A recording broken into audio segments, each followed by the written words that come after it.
Tapos, nag-demo po sinda. Pigmamasdan po si tubig. Ano nga po yan? Tubig lang naman sa karak.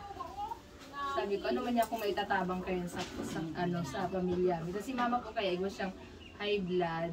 Tapos may ulcer siya. Tapos may gallbladder stone. Yung gallbladder stone niya, for operation na yun, hinahagadan ako ni doktora ng 200,000 laser. Duwang pagpipilian, babaakon siya o kaya ano siya, ililaser. Sabi ko, grabe mahal ka iyan. Sabi ko, grabe ka iyan. So, kang ano po, nag-demo sinda, pinagmasdan ko, inot ko, habok ko. Pero habang nagde-demo, tapos na iniintindi ko po si sinasabi ninda, sabi ko nga po, napaisip ako, sabi ko, tubig lang, tapos rock.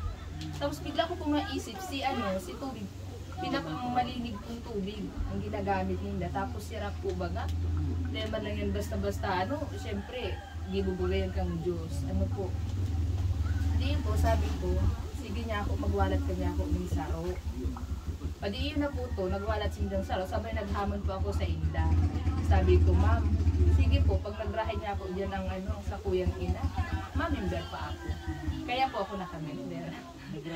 Iyo po.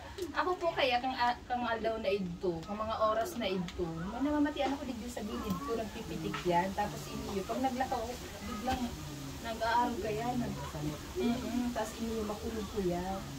Tapos si mama man, nahihilo siya, tapos nagbubulit yung bago, mas pinag-iin mo siya ng lusartan. So iyo po, pigbabad mi po ng 2 oras, pagkatapos ng 2 oras, nag-try mi na po. Nagsabay kami ni mama, inurasan ko talaga siya. Sabi ko niya ako, lingunta daw niya ako, tapos sabi madali ako ng effect. In 20 minutes po talaga, nawala siya. Tapos araan dyan si mama, nagbalik na, naglaog mo na kaya siya, mapahingalo mo na daan siya, nahihilo siya. 30 minutes, pagbalik niya, okay na siya. So sabi ko, okay, sige lang, tuloy-tuloy lang. Ayun po, naglipas na po si mga aldaw. Si mama po, may pag-iinom siyang omeprazole 2 times a day. May ulcer po kaya siya. Tapos bukod pa doon may pa siya, may losartan. So, nagdagos-dagos po si Aldaw.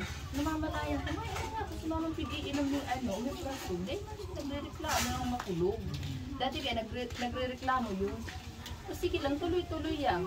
Tapos sabi niya, may nangyari ko na nga namamatian sa nagpupulong sa tulako. Tapos, in 3 weeks po, ang duman talaga, si gallbladder niya po, gallbladder stone niya, nailuwas na po.